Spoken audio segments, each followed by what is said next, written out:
Muy buena tarde. Gracias a todas, todos y todes los que nos acompañan en este auditorio. Como cada semana damos seguimiento a estos foros convocados principalmente por el maestro Marco Antonio Madrigal Ortega. No quiero empezar sin antes agradecer enormemente a nuestra directora, la doctora Sonia Venegas Álvarez, a nuestra secretaria general, la doctora Saramis Palmaleón, y desde luego al secretario de Asuntos Estudiantiles, al maestro Abraham Mora. Desde luego agradecer a todos ustedes por honrarnos con su presencia y a los grandes e ilustres ponentes que tenemos hoy en esta mesa, sí, y que en la medida de la presentación de su ponencia voy a ir presentando. Pero para mí es un gran honor y un gran orgullo presentar en estos momentos al doctor Gerardo Campos Malagón, y quien me voy a permitir dar una pequeña, muy pequeña semblanza de este gran personaje que tienen ustedes aquí.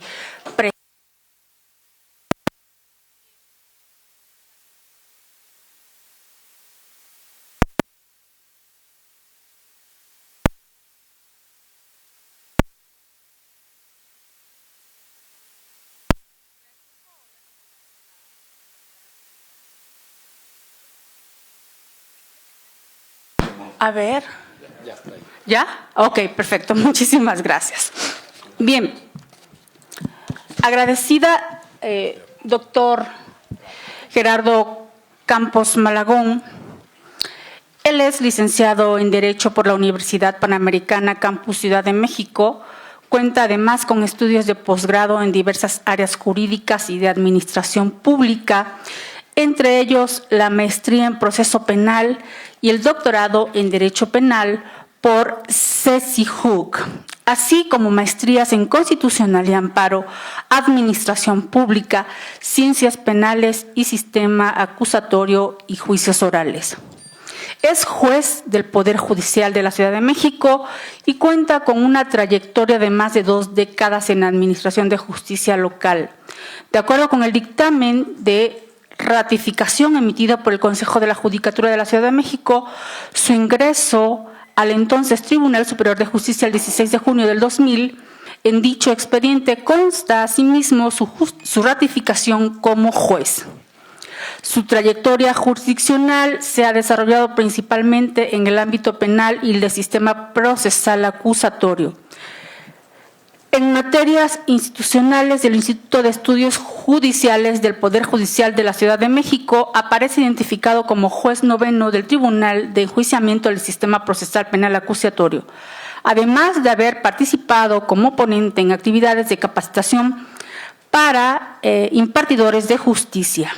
En el ámbito académico, ha intervenido en espacios universitarios del alto nivel, entre ellos el Instituto de Investigaciones Jurídicas de la UNAM, donde participó en las 8ª Jornadas Internacionales de Filosofía del Derecho, con la ponencia de eficiencias en la incorporación de la información de la etapa de juicio. A quien, por supuesto, les pido para esta gran personalidad que tenemos en estos momentos un fuerte y caluroso aplauso.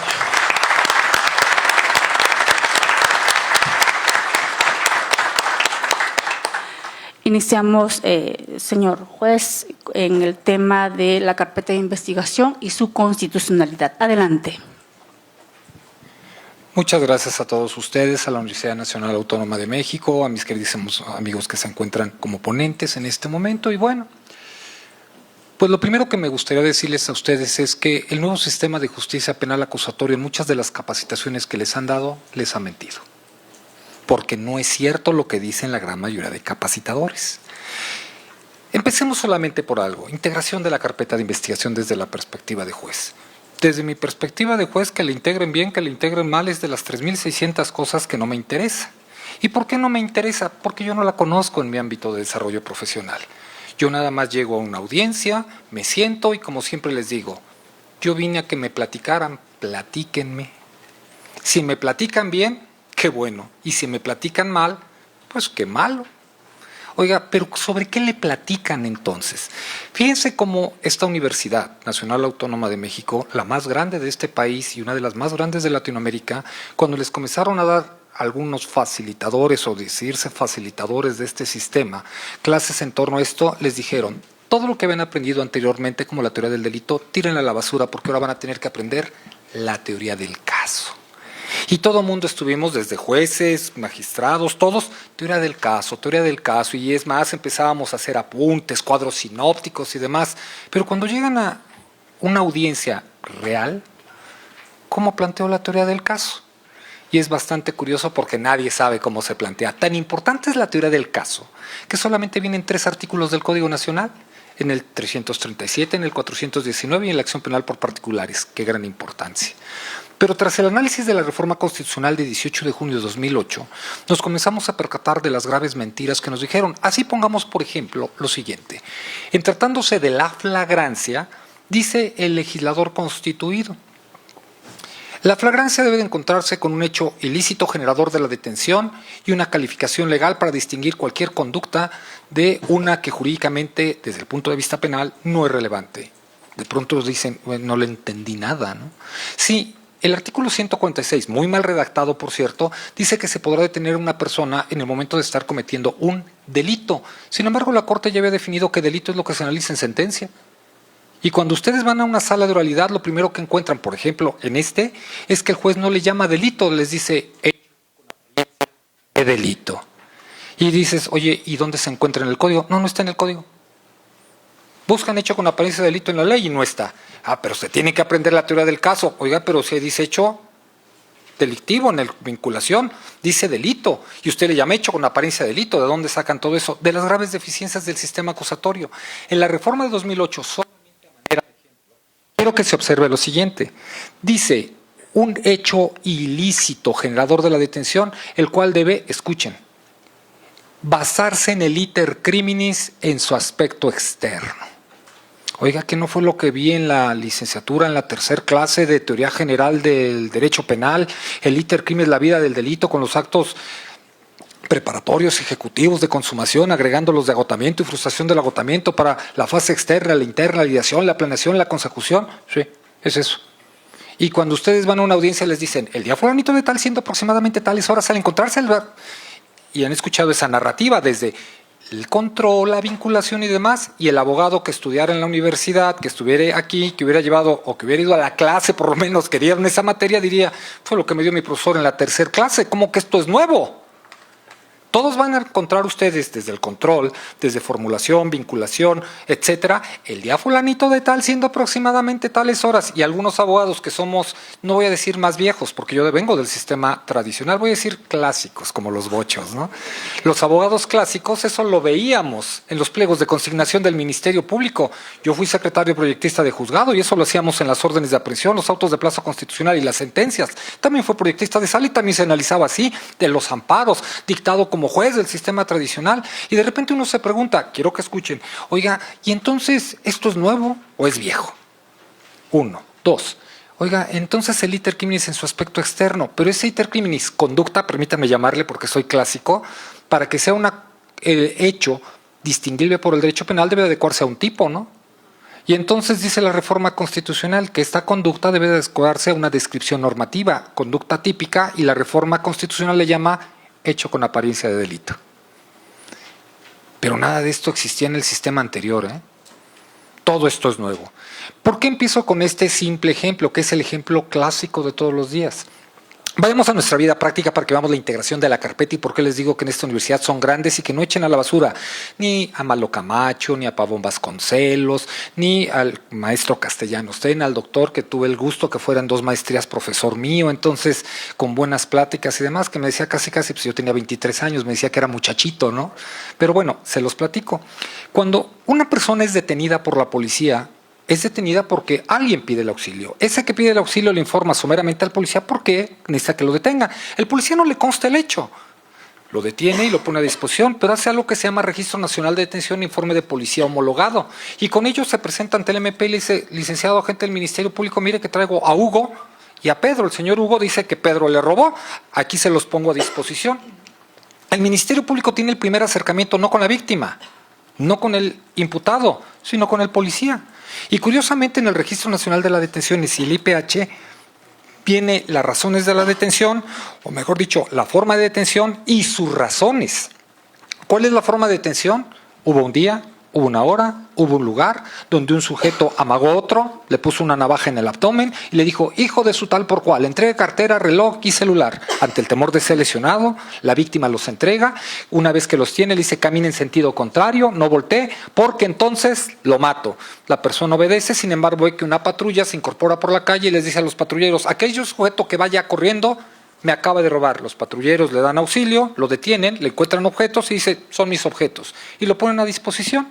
Eso que les acabo de decir, día, hora y lugar, creo que se llama actos preparatorios. Que saque una navaja y que se la ponga en el abdomen y le diga, hijo de su tal por cual, entregue la cartera, el reloj y el celular, denota en esos actos de preparación la intencionalidad del sujeto para la consecución de la conducta delictiva, pues queda claro que se le acerca a la persona, no porque le va a pedir un teléfono, una dirección, sino porque lo quiere robar. Pero el delito de robo es un delito que se consuma de manera instantánea, por tanto se concreta en el momento mismo que se actualizan los elementos de la descripción legal, es decir, en el momento que se los entrega. Una vez que se los entrega, el sujeto le dice, camine en sentido contrario. ¿Para qué? Para aprovechar esos instantes y que el sujeto pierda de vista a quien cometió la conducta. Entonces, cuando ve a la policía y pide la detención, queda claro que lo que les acabo de manifestar en esta circunstancia, que le dicen situación o hecho o fáctico también, pues no es un hecho. No es una situación fáctica, es una reconstrucción de una realidad basada en una metodología jurídica dirigida en su contenido ¿a qué? A la concreción de los elementos del tipo, porque si se dan cuenta les dije la vida del delito. Pero quiero destacar esto para que vean los grandes errores. Cuando yo les hablo del iter criminis, por ejemplo en flagrancia, pues los delitos culposos no tienen iter criminis porque no tienen fase de interna de ideación, planeación o consecución. ¿Quién quita y al legislador se le olvidó en muchos de los aspectos el delito culposo? Y si no me creen, contenido del auto de vinculación a proceso, 317, fracción tercera, circunstancias de tiempo y lugar, actos preparatorios de ejecución. Los actos ejecutivos tendientes a la producción se llaman tentativa.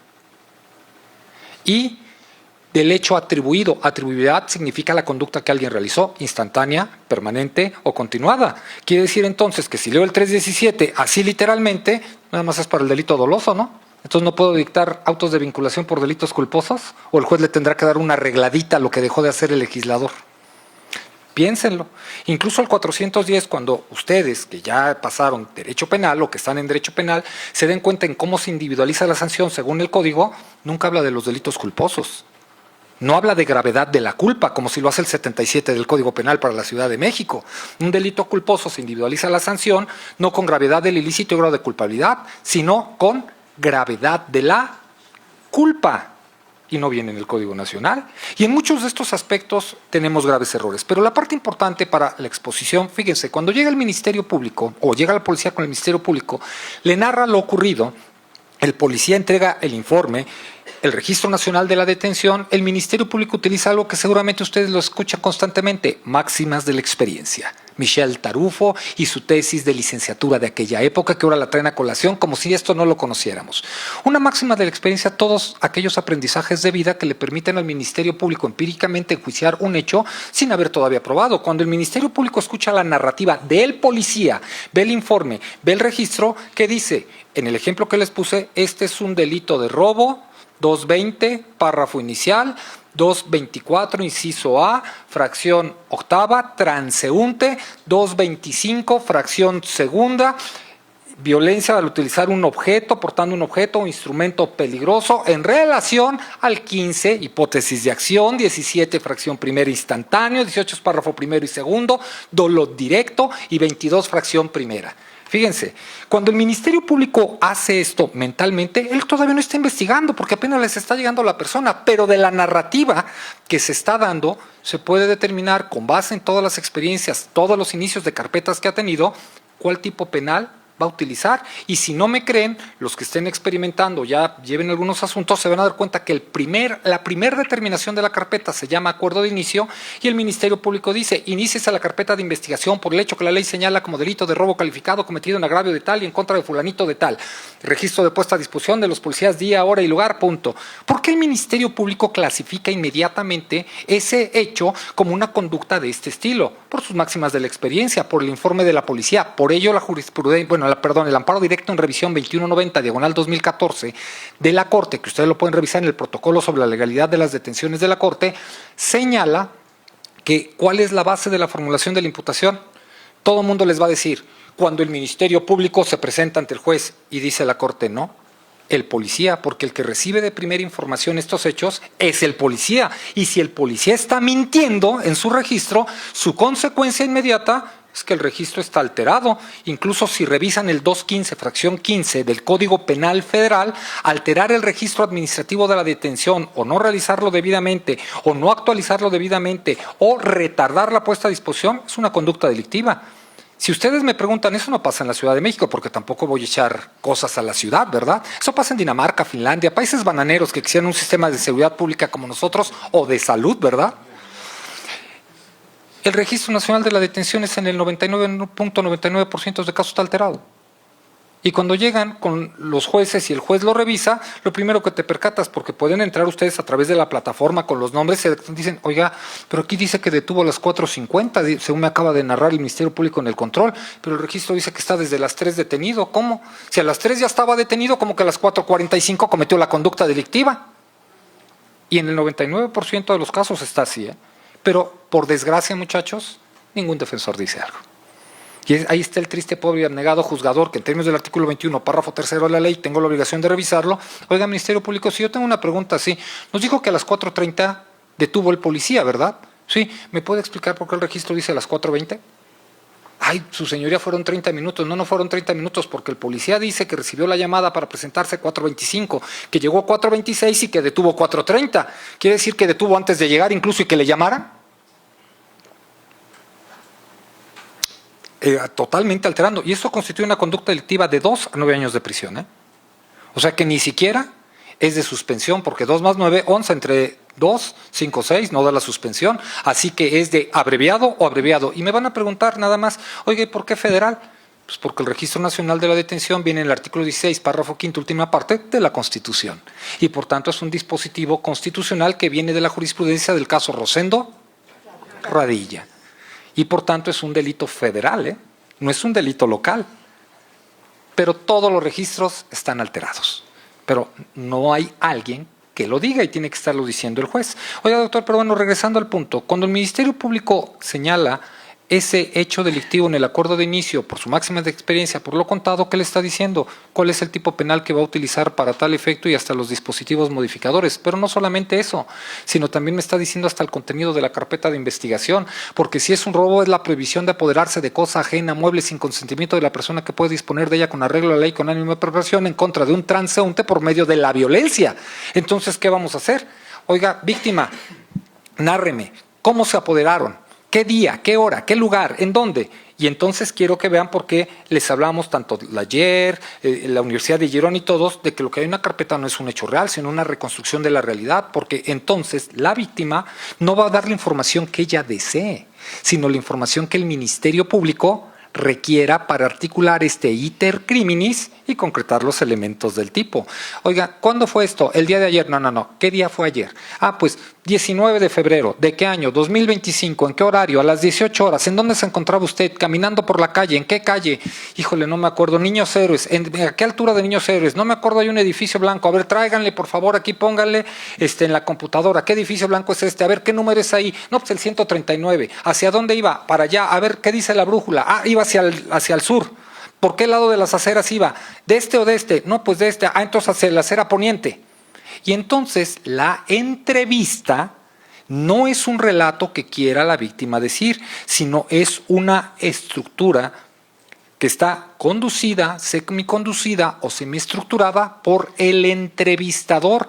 De ahí que no se llamen declaraciones, se llaman entrevistas, pues en las entrevistas hay un entrevistador y hay un entrevistado. Y la información que el entrevistado proporciona no es la que quiera, es la que el entrevistador requiere para tal efecto. Y por eso van a encontrar ustedes en todas las carpetas que van a decir, el día fulanito de tal, siendo aproximadamente tales horas, pero inmediatamente me van a decir, oiga, yo tengo una duda, ¿que eso no es lo mismo que se hacía en el sistema anterior? Sí. Pero tienes que llamarle entrevista, ya no declaración. Porque si no sabes qué es entrevista, no estás bien, ¿entendiste?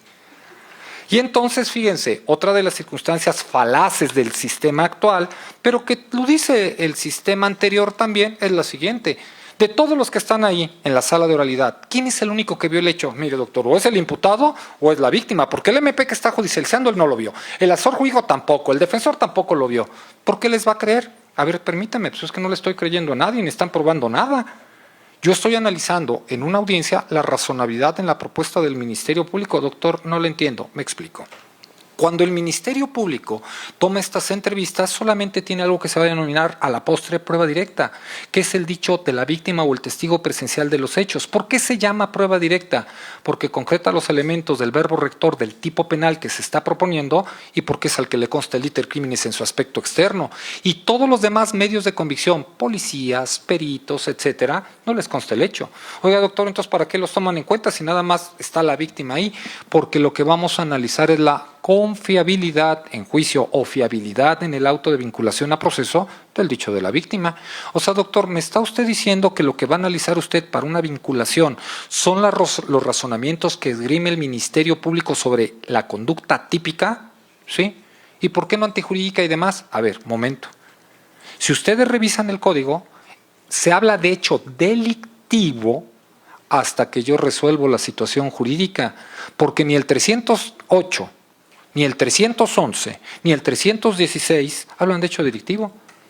Si ustedes revisan formulación de la imputación, habla de el hecho que se atribuye, su denominación jurídica, las calificaciones legales preliminares, fecha, quiero que escuchen, fecha y lugar y modo de comisión. Si yo hablo de fecha y lugar, creo que se llaman actos de preparatorios. Si yo hablo de modo de comisión, el delito puede cometerse solamente dolosa o culposamente. Si hablo de dolo, hablo de tentativa y de consumación.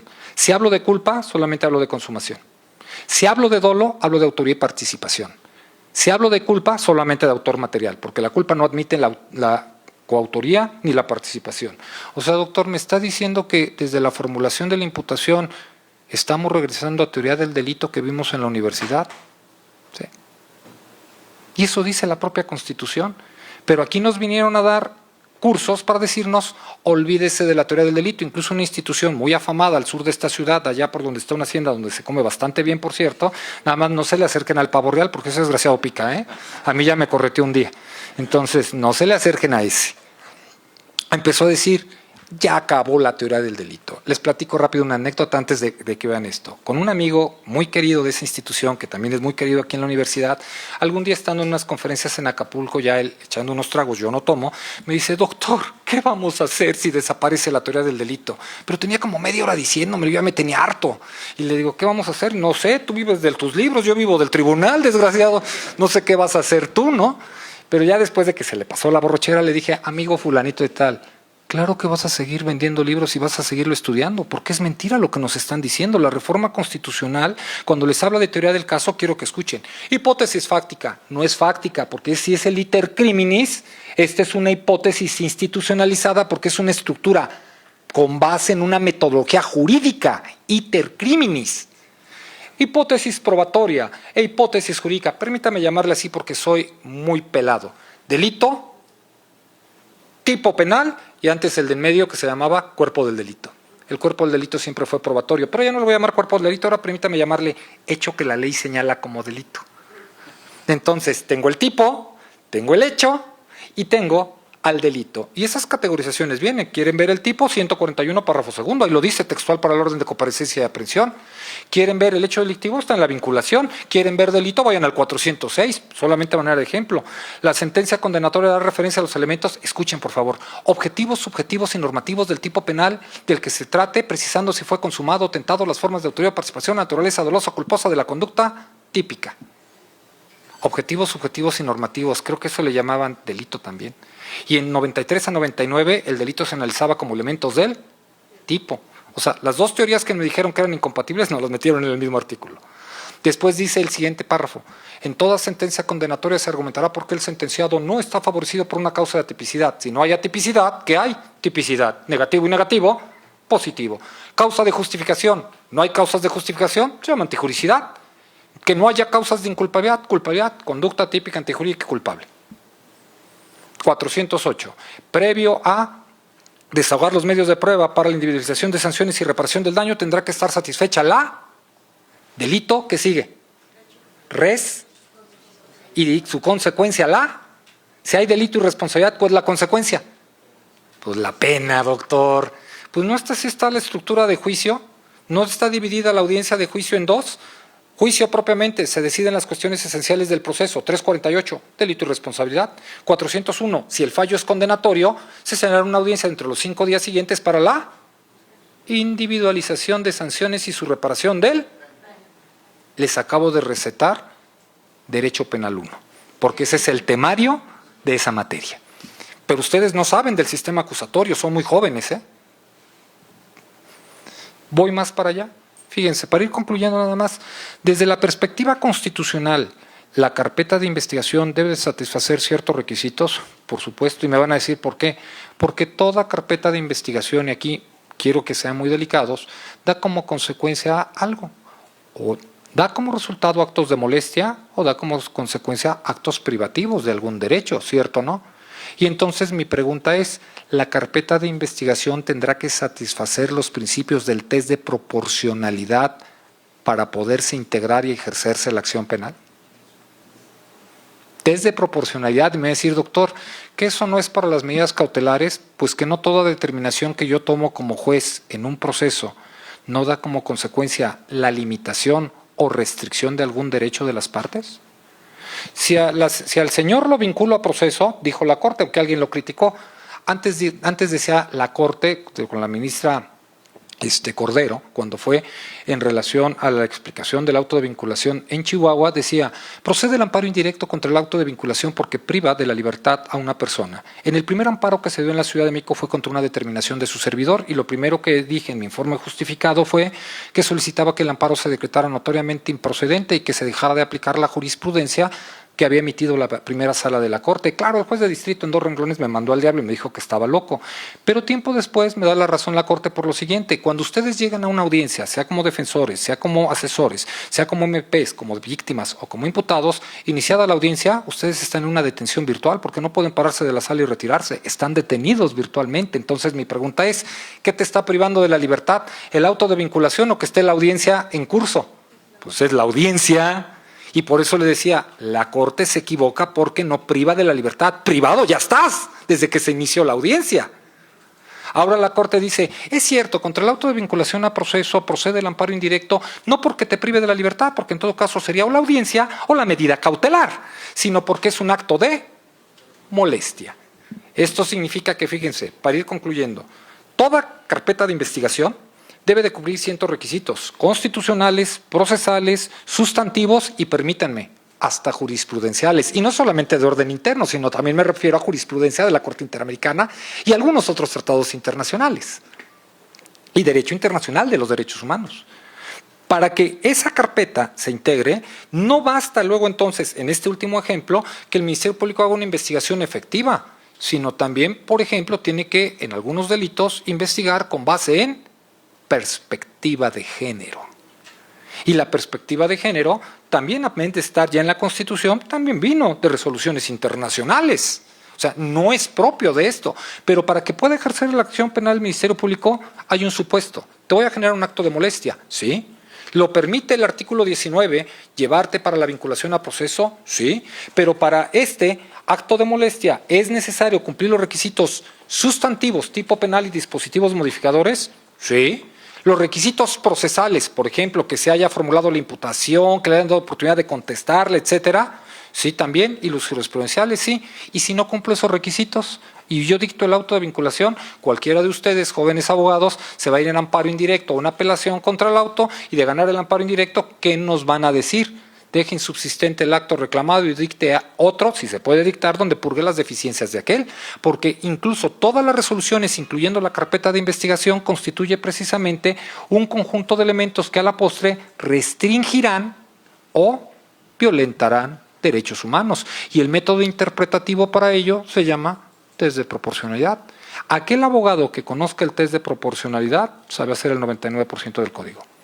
¿Dónde está? Medidas cautelares, medidas de protección, providencias precautorias, acuerdo reparatorio, suspensión condicional, etcétera, etcétera, etcétera. Luego entonces, doctor, esto significa que constitucionalmente el Ministerio Público tiene una carga no solamente argumentativa. ¿Por qué argumentativa? De esto no se los dije, pero se los digo para que lo vean. Cuando mi amigo va, él es el judicializador, Ministerio Público. ¿A él le consta el hecho? No. ¿Él integró la carpeta? ¿Él tomó las entrevistas? No. Pero él va y la propone. ¿Y por qué le voy a creer? Si yo sé que él no la vio, la asesora tampoco, pero tampoco la defensora. Y el acusado o imputado, perdón, él no me va a decir que sí fue. ¿Y por qué les voy a creer, doctor? Es que eso es otra de las grandes mentiras que les han dicho. Estándares mínimos de prueba y cosas por el estilo. Porque usted lo que está analizando es la razonabilidad en la propuesta del Ministerio Público idónea. Pertinente, dice el 261, idóneo, porque el contenido del dato de prueba tiene que reconstruir lingüísticamente el hecho materia de la formulación. Pertinente, porque debe de concretar los elementos del tipo para hacer conducta típica y razonable, porque si estamos hablando de una reconstrucción de una realidad, entonces la entrevista se basa en el iter criminis en su aspecto externo, pero la pericial tiene una metodología científica de elaboración que debe de cumplirse, y si no se cumple, carece de valor convictivo. ¿Y quién tiene que dar eso que se llama razonabilidad? Y lo dice el 261, el Ministerio Público, doctor, y eso es lo único que ninguna audiencia ve. Porque el MP llega y dice, su señoría, ya formulé imputación, ya dije las calificaciones legales, solicito que se tengan por incorporadas en obvio de inútiles repeticiones, si usted no tiene inconveniente. Pues yo siempre digo, ¿yo por qué? ¿No? Solo soy el juez, pregúntele al de al lado, asesor, sin problema, defensa, sin problema, le voy a dar los datos de prueba. Se sostiene con el dicho de la víctima, quien dijo lo siguiente, y da no argumentación, no da razonabilidad, da información, que podría decirse que el juez con esto dijera, es idóneo y reconstruye la formulación. Pero ¿y la pertinencia? ¿Qué parte del tipo concreta con ello? Porque el que maneja el dato de prueba no soy yo, ¿eh? Por desgracia, ha habido sendos amparos, mi amiga Moni conoce uno de ellos, en donde al juez, muy buen juez en esta ciudad, le recetan un amparo donde dicen, deje insubsistente el acto reclamado porque el Ministerio Público no le dio datos de prueba, no relacionó el contenido de la carpeta de forma idónea con el hecho materia de la formulación, pero tampoco de manera pertinente con los elementos del tipo. Y dicte otro auto donde decrete la no vinculación por los hierros del Ministerio Público. La causa de concesión del amparo es que quien termina siendo la idoneidad y pertinencia, el juez.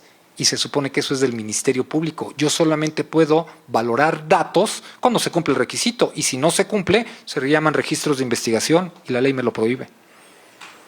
Fíjense, todos estos elementos que en una plática son muy pocos, pero que si la señorita defensora se pone a verlos, oiga, pues es que licenciada, estoy por homicidio calificado, cállate, vamos a aprovechar los errores del Ministerio Público. ¿Y cómo lo vamos a aprovechar? Pues déjalo que hable. Su señoría solicita o no se vincula a proceso. ¿Cuál es la razón? No dio idoneidad, pertinencia, y usted no lo puede corregir porque rompe las reglas del sistema acusatorio, rompe la contradicción. Así que con base en ello, usted no puede en términos del 265 valorar la información del MP porque estos no son datos de prueba, son registros de investigación en términos del 260. Así que me lo entrega o me lo llevo de regalo. Pero ahí están todos los abogados, no, voy a aportar datos, medios de convicción, a ver cómo, y tú así. Sí se dio cuenta que no hizo el ejercicio del 261, del 265, que quedó en el 260, que está violentando el 263 y que todo lo hizo mal. Sí, su señoría. Sí me di cuenta, claro, ya cuando el juez lo dice. Y me explico para terminar. Porque cuando yo resuelvo, sí vinculo, ¿qué estoy generando? un acto limitativo de un derecho humano. Y perdón, según tengo entendido, el 97 párrafo primero dice que los actos violatorios de derechos humanos no se pueden sanear ni convalidar. Su nulidad es pronunciada de oficio por la autoridad desde que la advierta o a petición de parte en cualquier momento. Si yo advierto que el Ministerio Público no hizo el ejercicio, ¿qué tengo que hacer? Aunque no me lo diga la defensora, pues no vincular, doctor. Pero qué bonito sería que en vez de que yo lo tuviera que hacer diciendo el MP no cumplió esto, ella lo dijera, ¿no? Y que me dijera por esto, no vinculación sería. Y yo dijera, coincido con la defensa. Porque la realidad de este sistema es que yo nada más estoy para dos cosas, por eso les dije, la carpeta son de las 3,000 cosas que no me interesan. Uno, yo dirijo la audiencia y yo resuelvo. Nada más, pero yo no tengo información. La carpeta, si quiere cumplir los requisitos, debe de cumplir el test de proporcionalidad, debe de cumplir los elementos del tipo penal, debe de cumplir los requisitos de licitud de los medios de convicción, debe de ser idóneo y pertinente porque el concepto dato de prueba y la prueba son calificaciones legales, no son circunstancias factuales, ni son circunstancias probatorias por sí, son calificaciones legales. Por ello quiero que adviertan, y por eso les dije que es una mentira. Llegan instructores y les dicen, es que hay un estándar mínimo, hay un estándar medio y un estándar máximo. El mínimo es dato de prueba, el medio es el medio de prueba y el máximo es la prueba. Y cuando van al 265 dice valoración de los datos y las pruebas. ¿Y el medio? Hasta donde me acuerde, discúlpeme si estoy mal, la ley no se prueba. Se prueban las circunstancias institucionalizadas como hechos. Y el medio de prueba es una forma jurídica, así lo dice el 261 párrafo primero. Entonces, ¿de dónde sacaron que el medio de prueba tiene estándar medio? Si revisan el 263, licitud probatoria, nada más habla de datos y pruebas. Nunca habla de medios de prueba, porque el medio de prueba no tiene valor probatorio. Oiga, doctor, entonces, ¿qué está analizando, por ejemplo, en la vinculación, ya cuando le ejercen la acción penal para ello? La razonabilidad de la propuesta de él. Y entonces, última, cuando el defensor va a atacar la razonabilidad de él, ¿con qué lo hace? ¿Saben con qué lo hacen ordinariamente? Con otros argumentos que nada tienen que ver con los que él dijo. Y se supone que yo voy a analizar lo que él dijo para ver si es razonable y me sale el señor con otros argumentos, entonces digo, ¿pero atacó los de él? No, entonces lo voy a vincular porque los de él quedaron subsistentes. Si me convencieron, usted dijo otra cosa. Ya entienden por qué les hablan, y es un concepto mucho más extenso que no nos da tiempo de analizarlo. ¿Por qué les dicen a los defensores, los jueces en la audiencia, alguna aclaración o precisión, señor defensor? Porque al único que les decimos aclaración o precisión es a la defensa, ni al MP, ni al asesor. ¿Por qué? Porque cuando el defensor me dice, voy a hacer una aclaración, su señoría me está diciendo, en la exposición del Ministerio Público hay hierros expositivos que permiten o no reconstruir el hecho o no concretar algún elemento del tipo. Y no se lo dijo él, pero ahorita se lo voy a preguntar para que se lo diga. Oiga, espéreme, pero entonces si no se actualiza la conducta o no se actualiza el tipo, ¿no me está hablando usted de causas de atipicidad? Vean cómo sus ejercicios no van con teoría del caso, van por una causa de atipicidad. Y cuando en términos del 314 y 315 solicitan 72 o 144 horas y ustedes ofertan medios de prueba, ¿qué me están diciendo? ¿Que van por causas de justificación o de inculpabilidad? Porque el MP dice homicidio calificado. Mi amigo defensor dice, ok, acepto que mi cliente mató al muerto, solo que lo mató por repeler una agresión real, actual, inminente. ¿Qué va a probar el defensor? Admite que su cliente privó de la vida al muerto, pero que lo privó por, y lo que va a probar es el por. ¿Ya entienden por qué habla el 314 de medios de prueba y no de datos, el segundo párrafo? Porque entonces se están probando causas de justificación e inculpabilidad. Y ya para irme, porque ya quiero que hablen mis demás amigos. Porque yo me podía pasar y pasar y pasar, y se los digo porque el pan nuestro de todos los días es esto. Si ustedes me preguntan, mi amiga Moni me conoce, mi amigo Serralde también y todos los demás, yo no he calificado una sola legal detención desde octubre de 2019. Y no he vinculado a proceso de 2019 hasta la fecha más que en solo 3 casos. De ahí en fuera no pasa nada. Y si me preguntan, ¿y cómo le ven las sentencias, doctor? Algo así como 90-10. O sea, 90 condenatorias, no, absolutorias. 10% condenatorias. ¿Por qué? Porque no cumplen los requisitos del tipo penal. No se cumplen los requisitos. ¿Y qué tiene que hacer uno como juez? Pues al momento de emitir el fallo decir qué requisitos no se cumplieron y por qué, y sostenerlo, ¿no? Pero porque el Ministerio Público tiene que llevar conducta típica. La defensa, ¿qué va a llegar? A tipicidad o causas de justificación. Y pocas veces van a ver que un defensor haga causas de justificación. ¿Por qué? Porque cuando el Ministerio Público no acredita la conducta ni su tipicidad, ¿qué hace defensor aunque usted hubiera ofertado pruebas durante la intermedia y se lo hubieran admitido? Señoría, ¿qué? Me desisto. Oiga, ¿y por qué se desiste? Porque si yo voy por causas de justificación, ¿qué admito? Que hay una conducta y que es típica. Porque la causa de justificación justifica lo que es ilícito. Yo admito que es conducta y que es típica. Oiga, pero el Ministerio Público no la aprobó. ¿Ya entiende por qué se desiste? Pero me va a decir, ¿y lo hacen seguido, doctor? En 11 años, como tribunal de enjuiciamiento, una sola vez lo he visto por un defensor. Llegó, y les platico rápido, ya se ha hecho. Llega a esa audiencia, solicitó que tenga por desistido, el Ministerio Público no justificó, que no presentó ni a la víctima, ni al testigo presencial, ni a los policías. Solicitó que tenga por desistido ya, porque ya se le había impuesto la medida de premios si no los presentaba. ¿Qué? Defensor, ¿qué va a hacer? Usted también ofertó medios de prueba, me desisto, y era hombre y mujer, y se ponen a llorar. ¿Cómo que se desiste, licenciado? Nos van a condenar, cállese, deje que yo le haga. Bueno, tuvimos que hacer un receso porque estaban en la chille en plena audiencia. Regresamos ya después y ya gimiendo, ¿está de acuerdo con el desistimiento? Sí, sí estamos de acuerdo. ¿Está seguro? Sí.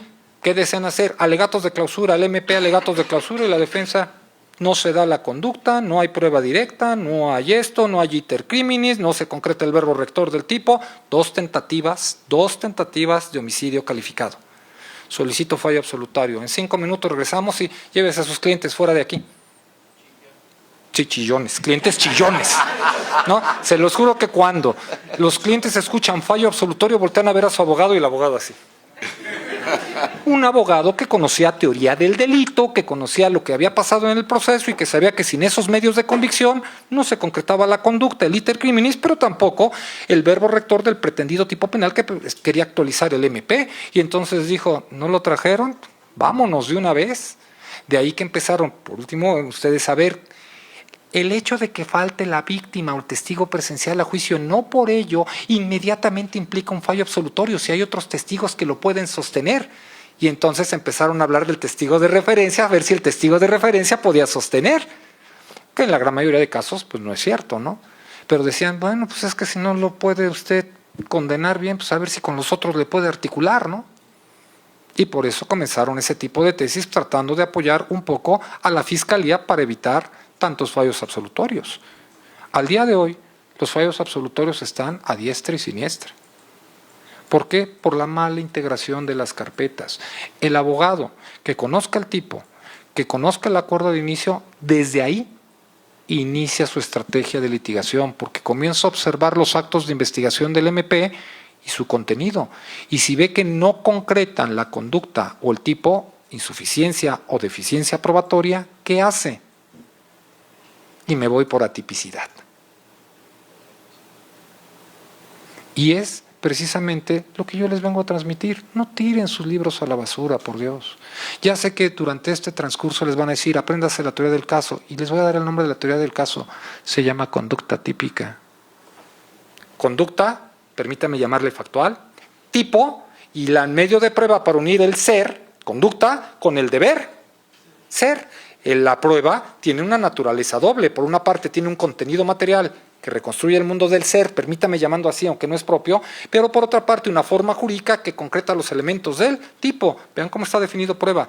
Todo conocimiento cierto probable de un hecho que ingresando al proceso a través de una audiencia sirve al tribunal de enjuiciamiento. ¿Cómo ingresa al proceso? Como medio de prueba. Por tanto, la prueba tiene un contenido y tiene una forma. Contenido, conducta, forma, tipo. Conducta típica igual a teoría del caso. ¿Eso no lo sabían? ¿O sí? Vean cómo sabían más del sistema de justicia penal de lo que ustedes realmente creyeron, porque ya pasaron Derecho Penal 1, ¿verdad? Y entonces de esto ya saben más que creo que muchos ministerios públicos, jueces, abogados y demás. Porque esto que les acabo de decir no es nada nuevo. ¿O les dije algo que no supieran? Pero ahora quiero que vayan, repiden una carpeta, revísenla y les apuesto. Es más, porque no quiero ser abusivo con ustedes, una tupsi por cada uno. Así me voy a ver un paquete grande, ya lo revendo allá en la unidad de gestión. Que lo que les acabo de decir viene allí. Y por tanto, doy clases también en Argentina, en Brasil, en donde ustedes quieran. Siempre me han dicho, doctor, ¿por qué en México no han tenido una evolución tan rápida en este sistema? ¿Por qué nos vinieron a mentir y confundir? Porque si retomaran lo que les enseñan aquí en la universidad, verían a dónde estaríamos en el sistema acusatorio. Cambia solo la incorporación de la prueba en la etapa de juicio, pero es el mismo contenido. Son las mismas estrategias de litigación, atipicidad, justificación, inculpabilidad. Son lo mismo. Quiero que lo revisen. Por favor, échenle muchas ganas. Ya ustedes saben que en 2027 los que somos de carrera, pues ya nos vamos. Pero bueno, ya cuando nos vayamos nos volveremos defensores, a ver cómo nos va con los nuevos jueces, ¿no? Empezarles a hablar y decirles, su señoría, notoria ineptitud e inexcusable cumplimiento en la aplicación de un precepto determinante de la ley, tesis jurisprudencial de la Corte. Si usted no aplica lo que la ley dice, lo voy a denunciar, porque es un delito. ¿Sabían que no llevar las audiencias en la forma establecida por la ley es una falta grave que amerita destitución del puesto? Y también constituye una conducta delictiva, 225 fracción sexta del Código Penal Federal. Tienen que reconducir al Poder Judicial y a nuestro país a lo que marca la ley. Tienen que reconducirlo, y los que estamos de este lado, por lo menos yo me voy a señalar como tal, ya no somos los idóneos ni los adecuados. Ya estamos viejos. Ustedes son la sangre nueva que van a poder reconducir al país a este Estado de Derecho. Y se lo suplicaría con mucho cariño. Yo tengo un hijo chiquito, 8 años, que dice que quiere ser apocato. Así me dice, yo quiero ser apocato. Y yo siempre le digo a mi bebé, y cuando tú seas apocato, tu papá va a ser tu pasante y te va a cargar el portafolio. ¿No? Le he dicho, a ver, quiero saber quién le va a decir algo a mi hijo. No, échenle muchas ganas. Les agradezco mucho su presencia, sus comentarios, y acuérdense que todo esto es para criticarse, no me crean. Yo siempre prefiero decir que soy como Walt Disney, vendo ilusiones. Ahora, vean si las ilusiones sirven para su trabajo, su vida diaria. Muchas gracias.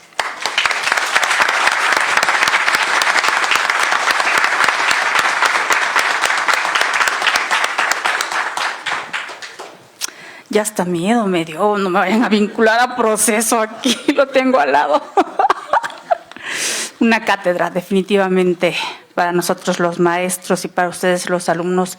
Verdaderamente esto es, no se puede cuantificar la ponencia que acabamos de escuchar del señor juez. Y bueno, agradecerle nuevamente, su señoría. Muchas gracias por embellecer a esta honorable institución, la Facultad de Derecho.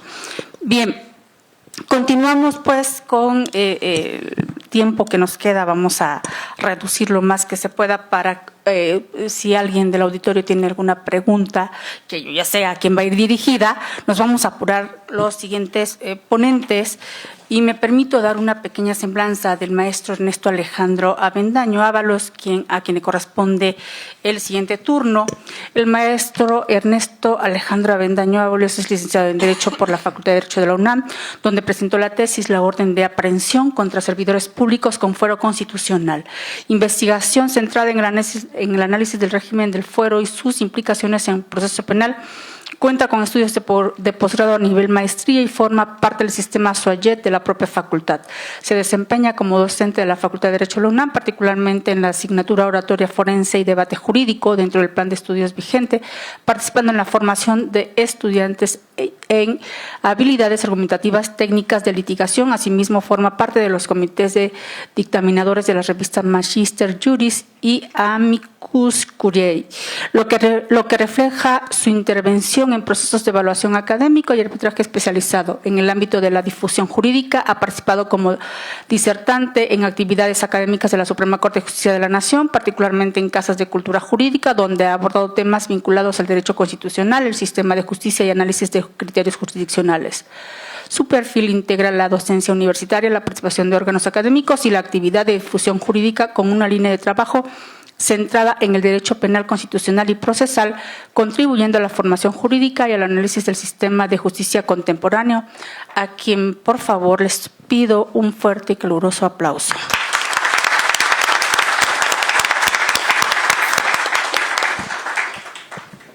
Muy buenas tardes a todos, buenas noches a todos. ¿Se escucha? ¿O si no? A ver. Hola, hola. Hola.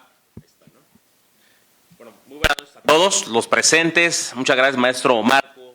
Siempre es un halago y un placer poder participar en estos eventos que engalanan a la Facultad de Derecho y desde luego a la doctora Lourdes que Ojeda, que siempre también me hace la invitación, y bueno, pues tenemos ponentes de una talla muy grande en el derecho procesal penal. Seré breve, voy a comentar un poco sobre la importancia de la función del asesor jurídico en la integración de la carpeta de investigación. Si ustedes me preguntan, de acuerdo a mi experiencia, ¿qué función es más difícil? Es decir, asesor jurídico o defensor, a mí me parece que es el primero.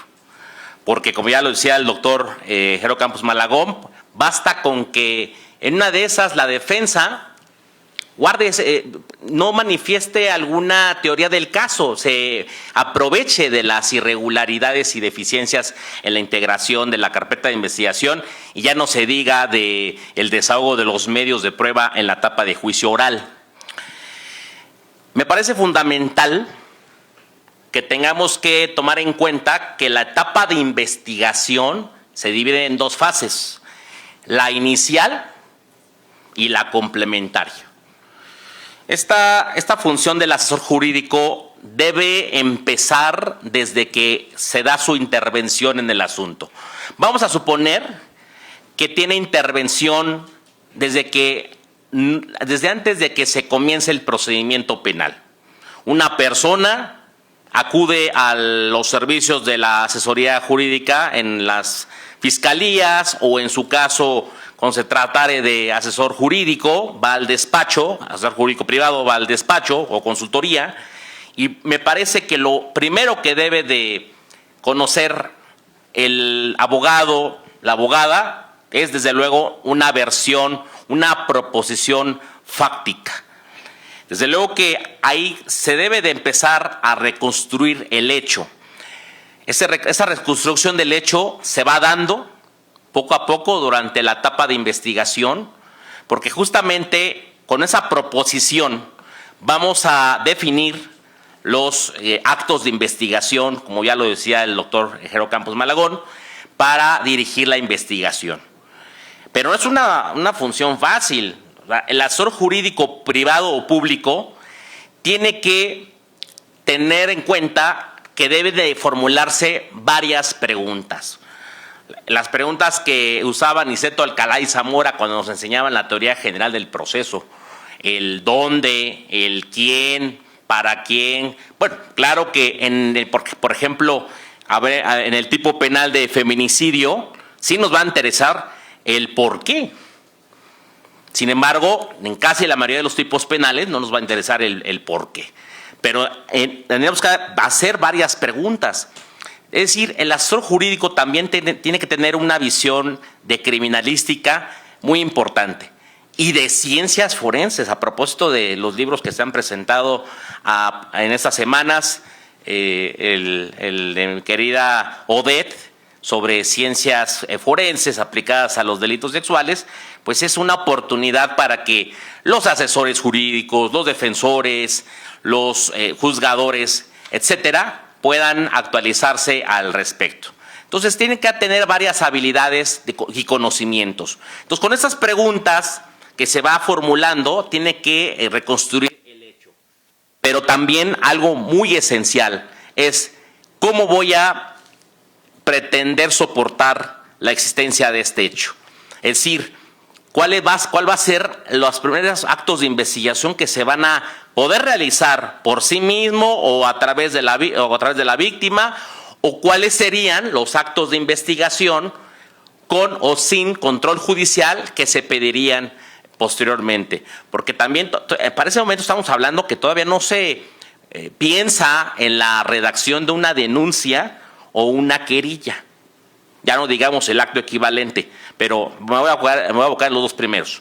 Entonces, me parece que eso es fundamental, la reconstrucción del hecho apoyada con las fuentes de información, pero tienen que ser fuentes de información que nos permitan tener una veracidad que probabilística. Es decir, no vamos a tener una afirmación certera de la existencia de los hechos. Al fin de cuentas, en la reconstrucción del hecho que se va dando, sobre todo en la etapa de juicio, muchos aspectos se van a perder. O sea, recordemos que la memoria tiene ciertos problemas en cuanto va sucediendo el tiempo. Por tanto, también es fundamental que la intervención del asesor jurídico sea rápida, pero también va a depender mucho de cómo la víctima u ofendido, o la persona que se considera víctima o ofendido, se acerca a un asesor jurídico o le da cierta intervención ya ha comenzado el procedimiento penal. También, y en esto me estoy abocando a las teorías que conforman la teoría del caso, la teoría fáctica o el elemento fáctico también le llaman, ¿no? La teoría probatoria y la teoría jurídica o normativa. En esta última teoría también es fundamental tener muy claro cuál va a ser el tipo penal que se puede proponer. Aun cuando a los ministerios públicos no les gusta mucho que se les proponga el tipo penal, al menos su servidor, cuando se formula una denuncia o querella, sí realizo un estudio dogmático para poder orientar. Y ustedes dirán, ¿y por qué orientar si el Ministerio Público es un órgano técnico, un órgano que es profesional? Pues en la práctica nos hemos encontrado con, si no agentes del Ministerio Público, con auxiliares que están conduciendo la investigación que desconocen. Por ejemplo, alguna vez tuve un asunto en el que confundía el tipo penal de abuso de confianza equiparado con un fraude. Decía, bueno, pues es que realmente la proposición que yo te estoy haciendo es de tal manera, ¿no? Desde luego que muchas veces se va a coincidir con la representación social en esta articulación de la teoría del caso que tanto se ha hablado, y habrá veces que no. Algo que, ahorita hablando de discrepancia, estaba yo revisando un criterio jurisdiccional el otro día yo siempre soy muy malo para los datos exactos, y ya hasta tener la empresa, la tesis, ¿verdad? Pero me llamó mucho la atención porque cuando se da la audiencia inicial, cuando se desarrolla, ¿qué pasa cuando en la fase de la formulación de la imputación el asesor jurídico discrepa respecto al hecho planteado, al segmento fáctico planteado? Inclusive otros aspectos puedan ser la calificación jurídica preliminar. Este criterio tiene que ver propone que desde luego el diseño normativo no permite que el asesor jurídico pueda tomar el uso de la voz y pueda proponer lo que a su consideración se tiene. Pero sí, de alguna manera, el criterio orienta en cuanto a que se le debe permitir el uso de la voz para eventualmente un medio de impugnación. Este es un criterio muy interesante porque pareciera que el asesor jurídico siempre está destinado, condenado a decir, me adhiero a lo manifestado, no hago nada, una actividad verdaderamente pasiva. Me ha tocado reasumir carpetas de intervención de asesores jurídicos en carpetas de investigación y me he dado cuenta que muchas veces la función de los anteriores asesores jurídicos era nula, era pobre. Entonces, me parece que sí tiene una gran importancia que el asesor jurídico tenga todos los conocimientos. Ahora, me quiero regresar a lo que yo estaba planteando sobre pues antes de la denuncia o la querella, ¿qué tiene que hacer? Bueno, decía yo, la reconstrucción del hecho a través del segmento fáctico, de la teoría fáctica, de sostenerla con una teoría probatoria y desde luego pues el tipo penal que se va, los elementos positivos del delito que se pretenden establecer, ¿no? Fíjense que en la denuncia o querella que se vaya a redactar por escrito, es fundamental que no solamente se haga una redacción del hecho circunstanciado de manera eficiente, sino también, desde luego, que tengamos una solicitud de actos de investigación muy concretos, muy precisos, pero que sean pertinentes. porque luego hay solicitudes de asesores jurídicos que pues no el Ministerio Público no los acuerda de conformidad. Acuden a las instancias de impugnación correspondientes y resulta que pues no le dan la razón. De igual manera, es importante que se pueda abordar un estudio dogmático y también cierta solicitud sobre medidas u órdenes de protección. Eso es algo muy importante. Y que se defina el riesgo determinado. Es decir, que realmente ese riesgo que pone en peligro, qué valores pone en peligro de la víctima ofendido. Es decir, es un riesgo que estaría ejerciendo por parte del investigado, y estas medidas de protección, ¿cuáles son las idóneas que vamos a solicitar? Y bueno, poco a poco vamos haciendo un escrito de tal manera que también de igual podemos proponer providencias precautorias, podemos hacer proposición de, digamos, ciertas peticiones para que se resuelva el asunto a través de acuerdo reparatorio. O sea, y con esto voy cerrando. Recuerden que algo que tiene que tener el asesor jurídico es no nada más intervenir porque le están pagando, intervenir porque técnicamente deba de perfeccionar, deba fortalecer la integración de la carpeta de investigación, sino porque también debe abocarse a definir una justicia restaurativa, una forma de solución del conflicto penal que permita a las partes que ya no se siga desintegrando, sino el vínculo que se tenga, porque muchas veces deriva entre sociedades, entre parentescos, entre amigos, sino también incluso hasta la sociedad entera. De ahí que tanto se diga la desintegración del tejido social. Por tanto, el asesor jurídico debe de solicitar estas soluciones alternas al procedimiento, como es el caso específicamente del acuerdo reparatorio y el uso de los MASC. La mediación debemos de tenerla muy presente en nuestras posturas de asesoría jurídica. Bueno, pues es una pequeña aproximación a la función del asesor jurídico. Hay muchos temas que hablar, pero bueno, también el tiempo no nos favorece del todo. Quiero agradecer el espacio brindado a ustedes y desde luego a todos mis colegas que me han escuchado. Muchas gracias.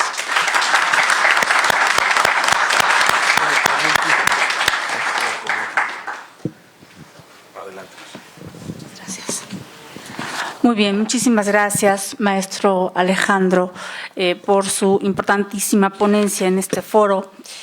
Sí, nos ha ganado el tiempo. La verdad es que es un tema bastante interesante, bastante amplio. Sin embargo, bueno, vamos a darnos un poquito más de prisa para hacer una semblanza del siguiente ponente, que es el maestro Francisco Jesús Serralde Gallegos.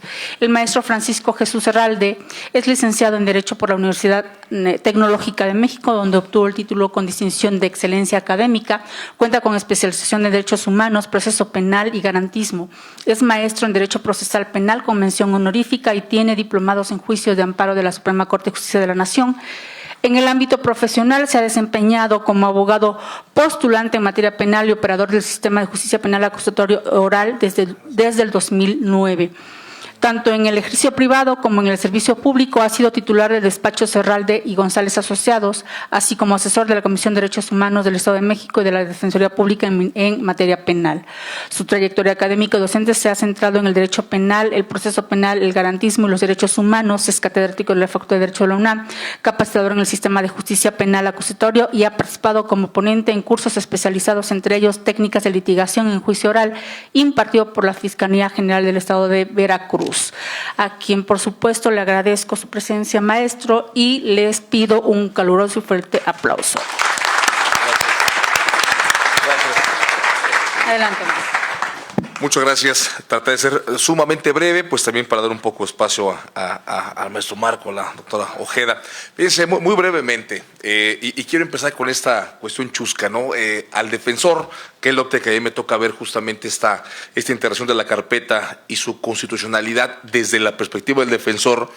A diferencia del querido amigo el doctor Gerardo Campos Malagón, a nosotros como defensores sí nos interesa demasiado la carpeta de investigación y es muy válido lo que él comentó, ¿no? Son de las 3,000 cosas que a mí no me interesan, sumamente válido. ¿Y por qué comenta esto el doctor? Primero, saben que los juzgadores resuelven conforme al artículo 168 del Código Nacional, principio de congruencia, conforme lo que las partes le planteen, lo que las partes les lleven a la mesa de litigación. Luego entonces, lo ha repetido en la primera sala de la Corte, el juzgador no debe suplir ninguna deficiencia ni de la Fiscalía ni ninguna de las partes, particularmente en el caso de la Fiscalía. En el caso de la defensa, fíjense, quiero ser muy concreto, ¿por qué nos interesa la carpeta de investigación y qué importancia tiene? Número uno, pues vamos, hay que saber que esta carpeta de investigación pues es justamente este expediente donde el Ministerio Público pues va a ir registrando todo aquello, o bueno, donde debe de registrar todo aquello que realiza justamente durante la investigación justamente del delito y más. Ahora, un punto importante, ¿para qué nos sirve como defensores conocerlos? Fíjense, primero, conforme a la tercera fracción octava del Código Nacional, es un derecho el imputado a acceder. La propia Constitución, 20 apartado B, fracción sexta, establece el imputado tendrá acceso, él y su defensa. ¿Para qué nos sirve como defensores? Para controlar el poder punitivo. Muy sencillo. Para eso nos sirve como defensores, ya sea públicos o particulares, el conocer y tener acceso a una carpeta de investigación. Y fíjense, algo es de suma importancia, el tema de tener acceso, porque pareciera que es un derecho por parte del imputado, lo cual es cierto, pareciera que también es una obligación por parte de la gente del Ministerio Público permitir este acceso a las partes procesales, y en el caso de la defensa, yo me atrevo a decir que es una obligación. Es un deber jurídico el estar constantemente teniendo acceso y actualizándose de lo que se hace en cada investigación. ¿Esto por qué? Justamente para poder establecer pues la estrategia de litigación, o dicho de otra manera, como se ha denominado, la teoría del caso. ¿Estamos de acuerdo? Entonces, bajo ese panorama es muy importante este acceso que se tenga. Fíjense, incluso la propia ley establece en el 217 que tanto policía como Ministerio Público que hagan actos de investigación deberán dejar registro de tal manera que cualquiera de las partes puedan tener acceso a ellas. ¿Para qué? Eso es muy importante y sobre todo el tema de que las partes tengan acceso, o particularmente en el caso de la defensa, nos permite garantizar algo sumamente importante, algo que ha sido muy controvertido en que hemos definido, que es el famoso debido proceso. Incluso existe un principio llamado igualdad procesal, que es un derivado justamente del debido proceso, así lo ha dicho la primera sala de la Corte, o de la extinta Corte. Me refiero a la extinta primera sala, porque recordemos que ya quise decir más, pero no lo voy a decir, solamente me sigo. Entonces, justamente nos indicó que es un derivado justamente del debido proceso, ¿no? ¿A qué voy con esto? El actuar de manera debida, el actuar de manera adecuada, debe de permitir y debe de fomentar que entre las partes procesales exista ¿qué? Igualdad. Y debe existir una igualdad desde el panorama formal, que es la igualdad en la ley, y la igualdad material, la igualdad ante la ley. Incluso la teoría, digamos, procesal nos ha establecido que esta igualdad incluso se debe de constituir como a lo que le hemos denominado la igualdad de armas, esto es, que tengan la misma posibilidad que tiene el Ministerio Público en la acusación, la coadyuvancia en complementar y colaborar, así como la defensa. Entonces, vamos, para dar también tiempo a los demás compañeros, sí, precisamente quiero concluir con esto, la importancia del defensor en el acceso a la carpeta de investigación es controlar el poder público, no hay más. Y sobre todo, más allá de que va a garantizar efectivamente una adecuada defensa técnica y sobre todo material, lo que va a permitir es que se pueda desarrollar justamente un procedimiento penal en el medio de lo posible en condiciones de igualdad. Y el acceso que deba tener un defensor, más allá de ser derecho del imputado, es una obligación.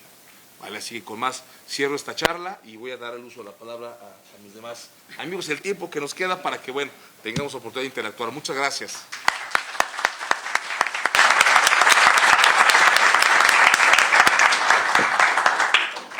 Bien, bueno, pues ya el tiempo nos ha comido, sin embargo, bueno, vamos a continuar en estos momentos. Muchísimas gracias, maestro, querido maestro Serralde. Continuamos con el maestro Marco Antonio Madrigal, porque si no luego se nos queda sin participar y se me siente El maestro Marco Antonio Madrigal Ortega es maestro en Derecho en la Universidad Nacional Autónoma de México, donde cuenta con 7 años de antigüedad académica y actividad docente. Ha impartido asignaturas como Introducción al Estudio del Derecho, Teoría General del Proceso, Derecho Procesal Civil, Derecho Procesal Penal, Juicios Orales en Materia Civil, Práctica Forense de Derecho Civil y Procesal de Amparo. Ha participado en obras colectivas como colección académica y diccionario sobre temas socioterritoriales, ambos publicados por la Facultad de Derecho, y de manera individual es autor de libros La inconstitucionalidad de la preferencia materna y Concepto de definición actual de víctima.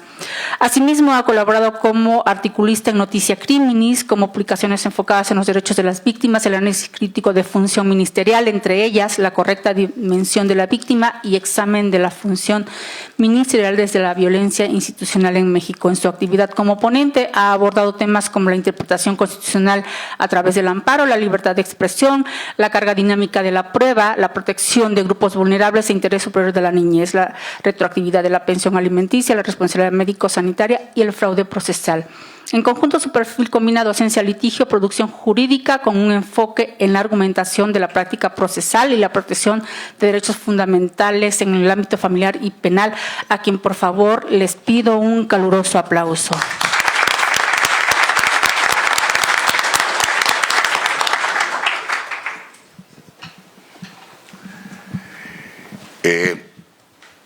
Me siento como si estuviera en una audiencia. A veces de verdad tenemos el tiempo súper limitado, ya es tarde, todos están de malas, ya todos se quieren ir y tenemos que hacer gala de los conocimientos que pudiéramos tener en 3 minutos, porque es el único tiempo que tenemos para poder sostener nuestra versión. En el caso concreto, ahorita en esta ponencia me tocó hablar de la víctima, de la carpeta de investigación desde la perspectiva de la víctima. Y estaba escuchando con mucha atención al doctor Malagón hablar de cómo se ha dado el tema penal desde hace muchos años en México, y cuando era la averiguación previa, la víctima prácticamente no tenía derechos. El Ministerio Público, desde la constitucionalidad, el Ministerio Público lo representaba. Ojo, el maestro dice que da ilusiones, tendré que ser el contrapeso para decir verdades. No representó jamás a la víctima. El Ministerio Público jamás representó a la víctima. De tal manera que los derechos de la víctima, del orden procesal y evidentemente sustantivos, fueron neutralizados por el desaseo y desquehacer del Ministerio Público. En aquellos tiempos únicamente se le permitía algunas actuaciones en temas de reparación del daño a la víctima y hasta ahí. Su actividad era prácticamente sometida a la dirección del Ministerio Público. De tal manera que recuerdo el doctor Julio Hernández Pliego y su hijo Julio Hernández Barros comenzaron con la actividad de la Ley General de Víctimas. Platicando en una ocasión con ellos en un estudio de radio, le decía: qué bueno que ya tenemos una Ley General de Víctimas. Y me decía: no, es al revés. Qué malo que la tenemos, porque esto está reconociendo la necesidad que tienen las víctimas de ser reconocidas como partes plenas en el proceso. En aquel tiempo, procedimiento, proceso.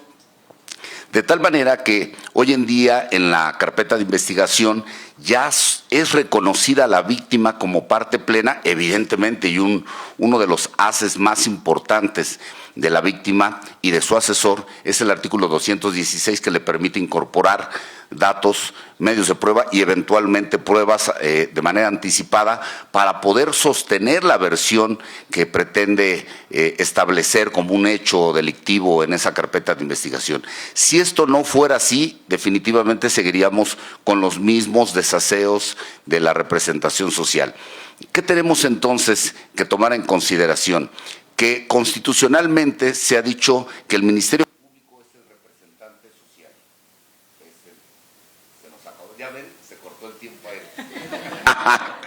Que es el Ministerio Público es el representante social. Sin embargo, no lo es, no lo ha sido. No perdamos de vista que las instituciones no existen.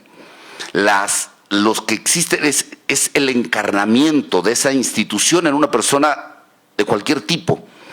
De tal manera que el conocimiento, el desconocimiento, los prejuicios, las frustraciones de una persona van a determinar el camino de una carpeta de investigación. De tal manera que el reconocimiento como parte plena en el ámbito procesal de la víctima y de su asesor jurídico tiene evidentemente mucha fuerza, porque con ello va a permitir que se logre establecer el hecho delictivo.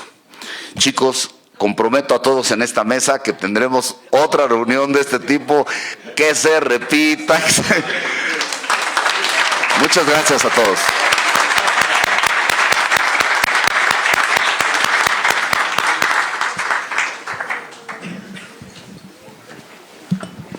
Me auto...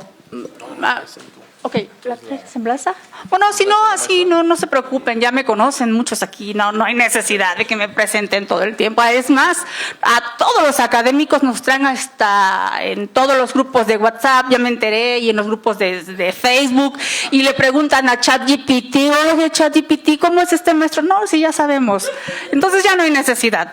Bien, miren, yo, como se los he dicho a mis alumnos, el juez más importante en materia penal es el juez de control. Él va a decidir si su representado o representada se va o se queda.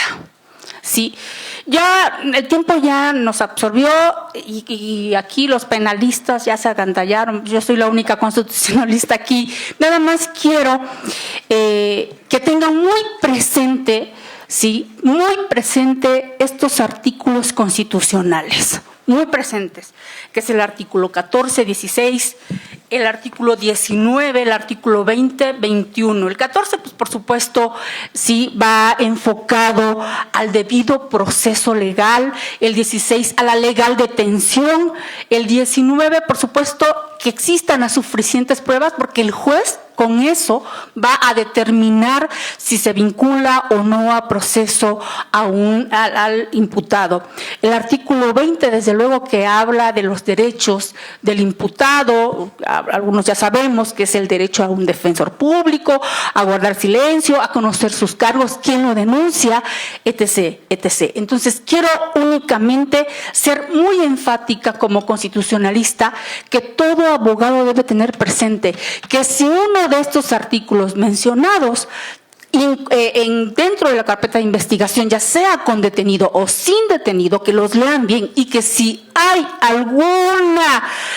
algún aspecto que ha sido violado de estos artículos, entonces el juez tendrá que tomar en cuenta para dejar absuelta a una persona, para no vincularla a proceso porque se le han violado sus derechos fundamentales o sus derechos humanos. Sí, agradezco enormemente a ustedes, a su paciencia, desde luego a nuestros ponentes, a este gran ponente, sobre todo al señor juez que tenemos el día de hoy, que finalmente nos vino a dar cátedras. Y si tienen alguna pregunta, bueno, pues tenemos 2 minutos, por favor, para que realicen la pregunta. Muchísimas gracias a todas y todos.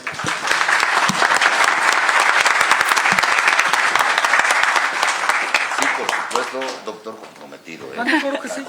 Claro que sí, cuando me diga. Continuará. Continuará. Bien, ¿hay alguien que desea hacer alguna pregunta? ¿Tenga alguna duda?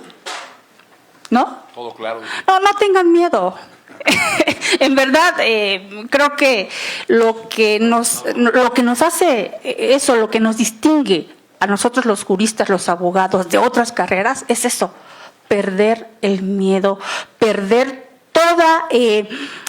hasta los escrúpulos, porque para llegar a una investigación que nos permita defender a nuestros representados, ¿sí? O que nos permita defender a nuestras víctimas para que obtenga justicia. Hacia adelante. No es pregunta, es una afirmación. Bien. Que los ministerios públicos siguen igual, ¿sí? No defienden bien a las personas, no integran bien la carpeta de investigación como debe de ser. Los policías de investigación quieren investigar, ¿sí? Investigan solo si tú les dices, pues ándele para que haga bien la investigación. Y yo, como se los dije, ¿Qué quiere? Que al policía de investigación lo lleve yo de la mano y le diga, aquí hay una cámara, porque nada más fue a ver las cámaras de ella, pero la que está aquí al lado no la investigó. Entonces no hacen su trabajo como debe de ser, y aunque se les denuncie, no pasa nada. Porque llegué hasta la Comisión Nacional de Derechos Humanos y puro bla, bla, bla, bla, bla, y no pasa nada y el expediente sigue creciendo y sigue creciendo. Adelante, señor. Bien, no voy a defender a los ministerios públicos porque creo que son los que menos pensarían que el doctor Malagón los defendiera. Porque yo siempre, todos los ministerios públicos dicen algo y me recuerdan a mi progenitora todos los días. Y yo siempre he dicho lo mismo, mi mamá no tiene la culpa de tener un hijo tan idiota, y claro que me refiero a mi hermano, ¿eh? Sí, no. Pero en tu afirmación tienes razón, pero es que hay una problemática en nuestro país, una problemática grave, y por eso les he pedido que ustedes vayan adelante. Hay buenos ministerios públicos, pero muy malos jefes. Y el que dirige a la Fiscalía ni fue ministerio público, o la que lo dirige ni fue, ni tiene la experiencia. ¿Cómo pedirle a un ministerio público con toda la experiencia que haga lo que dice la ley si quien lo pide solamente busca números o no sabe? Por eso necesitamos gente preparada realmente. Yo conozco ministerios públicos de todavía que son excelentes, pero de repente llegan y dicen, doctor, antes de las audiencias, doctor, disculpe, lo voy a proponer así. Oiga, licenciado, ¿pero por qué va a proponer así? ¿Sabe que eso es ilegal? Pues porque me lo ordenó mi jefe y si no lo hago, o me corren o me cambian de mi casa que vivo en Azcapotzalco hasta Milpalta y al turno. Prefiero que me regañe usted. No, bueno, se los comento porque eso es lo que ocurre. O sea, también tenemos que tener esa sensibilidad. Tienes toda la razón, toda la razón. Desgraciadamente lo que tienen que cambiar es la parte superior y nosotros tenemos que hacerlo, llevar a gente preparada ahí. Hay muy buenos ministerios públicos, muy malos jefes. Sí, y yo les puedo dar un playa de decir ministerios públicos. Hay un ministerio público, el Liceo Francisco, que así, en 5 minutos propone un control de detención y te dice, literal, cómo debes de resolver y cómo no debes de resolver. El mismo ministerio público te dice, esto tiene deficiencia en mi carpeta, se tiene que resolver así, señor juez, valórelo usted. En 5 minutos. Qué gusto es para un juez que el Ministerio Público diga, tenemos todas estas deficiencias, la carpeta viene así, denos oportunidad de corregirlas porque ya las vimos. El problema es ese, que de repente dicen, necesitamos combatir, solamente para ejemplo, 1 minuto. Ayer se dictaba un fallo de extorsión y yo estaba analizando el tipo penal de extorsión del Código Penal. Verdaderamente que ese tipo penal está, yo creo que si naciera otra vez Castellanos Ten, Amalo Camacho, Carlos Daza, se muere nada más al leerlo. Comete el delito de extorsión quien se presenta por sí a extorsionar físicamente. Pero es una calificativa. O sea, aparte de que es el tipo penal que va de 10 a 20 años, si se presenta físicamente, se incrementa al doble. O sea, que va de 20 a 40. Ah, pero si no se presenta y lo hace por teléfono, también se califica. Y si lo hace por mensajes también, bueno, y entonces ¿cómo extorsiona? ¿Cómo realiza la conducta si no la hace física, por medios electrónicos o por documentos? No se califica. A todo dar. Ah, pero se califica adicional si lo hace por sí y para sí. Y entonces la extorsión, si no la hace para él, la hace para otro, pero la tiene que hacer para alguien. Pero es calificativa y solamente quiero... Ah, y aparte dice la Fiscalía, y todas las extorsiones son continuadas. El delito continuado se incrementa al doble la pena del básico, es decir, 10 más 10, 20, más la calificativa 30. En la parte superior, 20 más 20, 40, más 20, 60, va de 30 a 60. La extorsión es más grave que el homicidio calificado, porque el homicidio va de 20 a 70, de 20 a 50. Ahora fíjense, un delito, porque además incomprensible, solamente para que vean lo que estamos viviendo en este país, al que realice la extorsión o pretenda realizar extorsión. Oiga, pero cambiaron el tipo penal de delito patrimonial a delitos contra la vida e integridad corporal y contra el acceso a la justicia, contra el acceso a una vida libre de violencia. Es decir, cuando una persona llega y amenaza al señor aunque no obtenga el dinero, ya se consumó la conducta delictiva, porque ya creó un estado de zozobra, ¿no? ¿Y dónde está entonces la tentativa? Porque dice al que extorsiona o pretende extorsionar. Si yo llego y le causo un estado de zozobra, eso ya es extorsión y puede ser tentado. ¿Y entonces por qué el tipo dice pretendida extorsión? Pero dice todavía la calificativa, al que obtenga el beneficio de la pretendida extorsión. Oiga, si lo hago un delito patrimonial y obtuvo el beneficio, pues ya no es pretendida, porque ya le extorsionó, ¿no? Así está nuestra ley y van a ser peor, para que veas por qué te digo todo esto y lo que vive nuestro país, desgraciadamente. Y estos mismos tipos penales del 181 cuáter que está en el Código Penal están en la Ley General para prevenir e investigar el delito de extorsión, que sustituyó al Código Penal. Imagínense cómo está esa ley. Totalmente de cabeza, que no puede comprenderse por nada, pero estamos combatiendo la extorsión duramente en el Estado. Bueno, muchísimas gracias, doctor. Si ya no hay algún otro alumno, maestra, maestro, porque veo aquí varios maestros que tengan alguna pregunta o alguna afirmación o algún reclamo. Yo soy abogado, pero de hace 50 años, ¿sí? Clásico. Estudié aquí Abogado. en la UNAM, en estos salones aquí estuve, conocí todos los maestros que tienen un aula, Burgoa, de la Cueva. Fue privilegiado.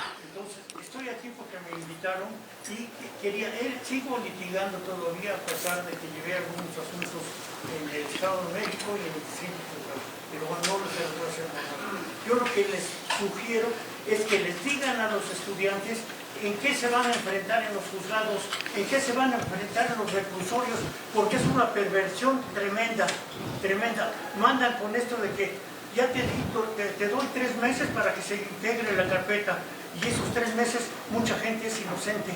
¿Y por qué no le fijan una caución y dicen que salga el señor? Si es un delito, ¿por qué se tiene que esperar 3 años para que lo extorsionen, lo violen en el reclusorio, le pidan dinero? A los abogados nos piden 200 pesos por mandar traer a un presunto a locutorias.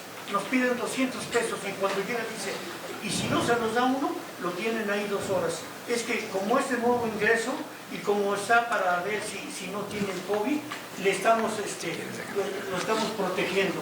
Entonces, eso, si uno no da los 200 pesos, lo tienen a uno 2 horas paradas. Y si va uno a quejar, le dicen, no, todo está bien, ¿quién es usted y por qué se queja?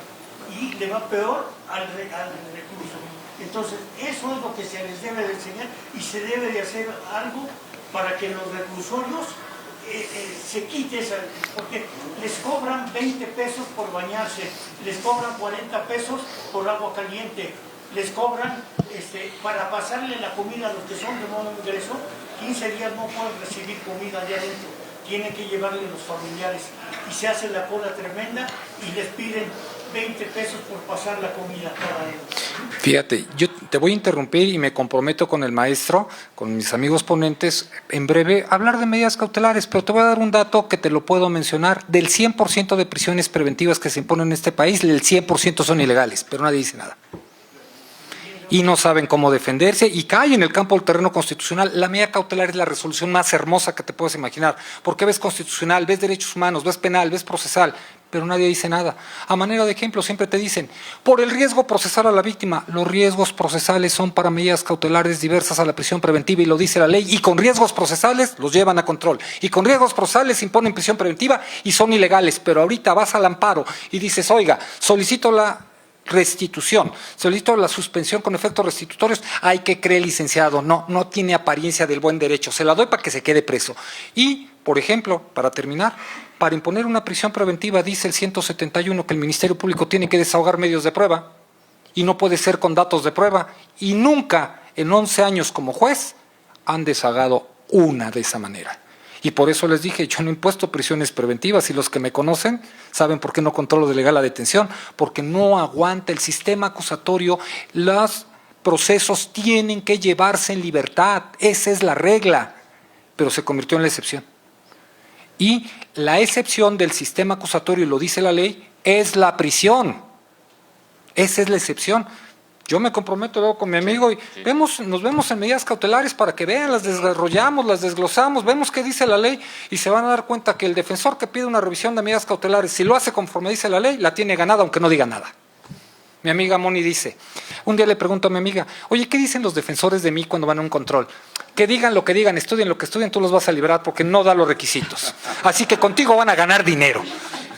Sean públicos. Digo, bueno, pues labor de cada quien. Yo me comprometo a que lo veamos para que vean. Pero sí tiene razón, eso no debería estar ocurriendo, pero eso ha sido política de 2018 a la fecha. En 2018, te voy a dar un dato, el Reclusorio Oriente llegó a menos de 5,000 internos, cuando tenía una capacidad de 12,000 antes de 2018 internos. O sea, me refiero a capacidad real, que estaban ahí presos. Actualmente está por arriba de 13,000 de 2018 para acá. Política pública, todos a la cárcel, como política pública, ¿eh? Y eso no dice la ley. Pero por eso están ustedes aquí estudiando, por eso ven constitucional, derechos humanos, sustantivo, para que cuando vayan con un juez se puedan enfrentar. Y por eso les dije, señor juez, ya hay jurisprudencia, notoria ineptitud, inexcusable cumplimiento, no la aplique, cuando es obligatoria, lo voy a denunciar. Haga lo que quiera, resuelva lo que quiera, pero de una vez le aviso que si no hace lo que dice la ley, lo voy a denunciar. Y van a ver qué juez se va a atrever a decir, no lo voy a hacer. Y hay jurisprudencias de todo esto, ¿eh? Ojalá lo podamos ir viendo.